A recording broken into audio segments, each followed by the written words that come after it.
What's going on, everyone? Welcome to part 84 of Basic Training, the weekly series where I teach you how to play every track in Mario Kart 8 Deluxe. Today we're going to be covering Mute City on 200cc. You're going to want to stick around for the whole video because there's really never a dull moment on 200cc in general, and that goes double for this course in particular. So sit down and buckle up because we're about to cover everything you need to know about Mute City on 200cc. First things first, the recommended build for this track is going to be Dry Bowser, Mach 8, Wood Tires, and Cloud Glider. It's a build that places a really high emphasis on speed, which makes sense because there's a grand total of 1 Super Mini Turbo and 4 normal Mini Turbos per lap, so we're really going to need to rely on our speed to save time here. As for the strats, we're going to start out by making our way over to the orange boost ramp and starting a right drift.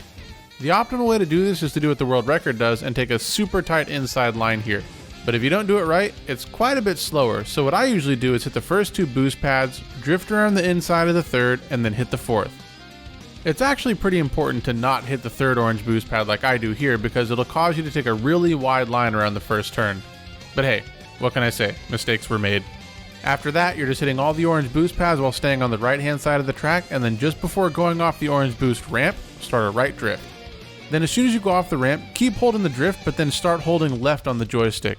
This course, and Big Blue for that matter, have weird air physics and you can actually maneuver in mid-air by holding down different directions on the joystick.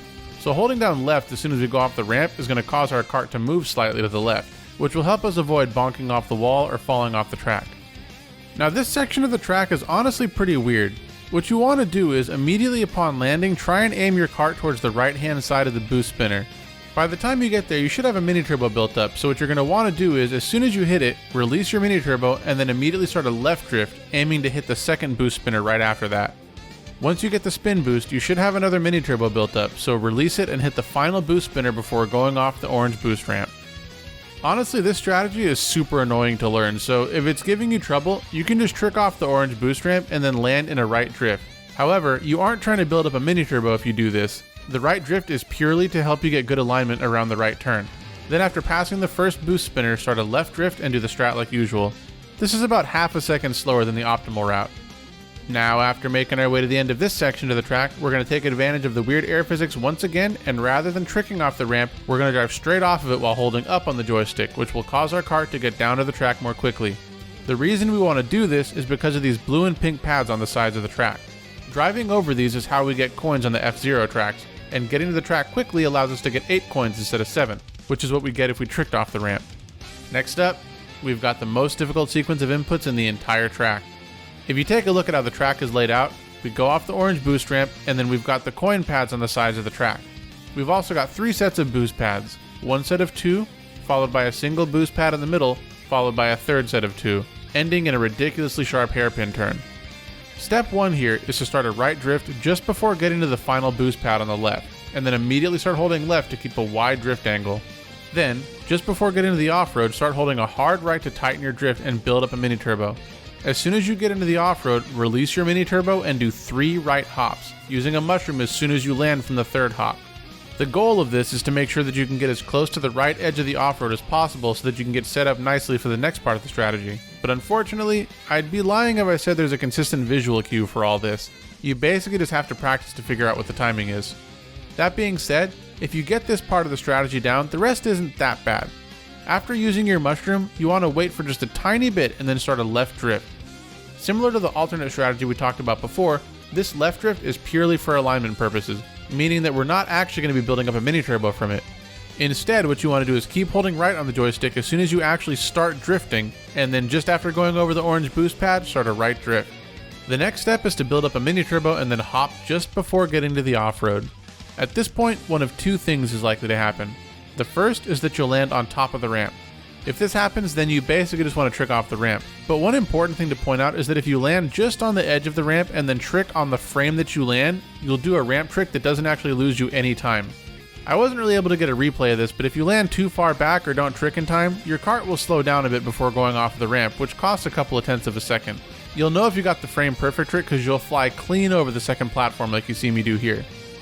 The other thing that can happen is that you just jump clean over the ramp. Because of how hard it is to actually get the frame perfect trick, this is usually going to be either just as fast or slightly faster than getting a slow trick off the ramp.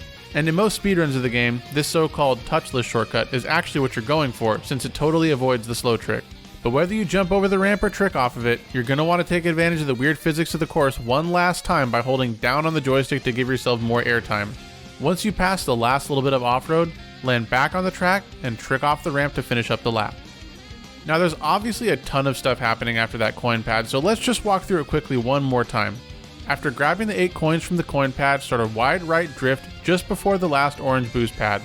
Tighten up your drift to build a mini turbo before you get to the off-road, and then do 3 right hops followed by a mushroom.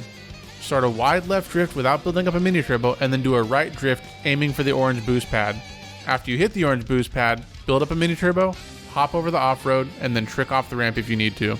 But basic, I can already hear you all saying. Not only is this strategy super annoying, but it requires that you have a mushroom or other speed item, and that's not always going to be the case when you're racing online. Don't you have something that's just a little bit less obnoxious for me to try? Well yes, dear viewer, I do. In fact, if you don't want to mess with all this triple hop nonsense, then all you have to do is just keep holding left on the joystick until the track starts to turn, and only then do you start holding down a hard right on the joystick. You'll have to brake drift a bit,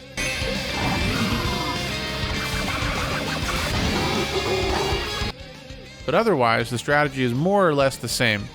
Build up a mini turbo around the turn, then do a mini turboless left drift followed by a right drift into a mini turbo hop over the off-road.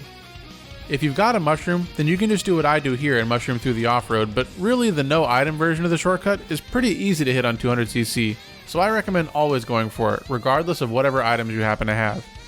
Now we're almost done with the run. The only other thing we need to talk about is lap 2.